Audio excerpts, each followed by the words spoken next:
به نام خداوند یکتا و یگانه. سلام خدمت دوستان ارجمند گرامی که ویدیو را بیننده هستند.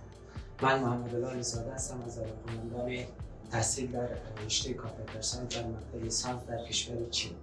با کمک و همکاری دفتر مرکزی تایوان که در شهر نواتن باشد با آنها قرارداد بستم به خاطر اخذ بورس تحصیلی کشور چین. با کمک و همکاری تیم مسلکی تایوان توانستم به هدف خود نائل بگردم و با کمک و یاری و راهنماییشان توانستم که ویزای خود را از سفارت چین در کابل دریافت نماییم. اگر شما هم خواهان و یا آرزوی و علاقه‌مندی این را دارید که در کشور چین برای ادامه تحصیلتان سفر نمایید در هر رشته‌ای که باشد، به مقطع لیسانس، مستری و یا دکترا، پیشنهاد من برای شما دفتر مرکزی تایوان باشد.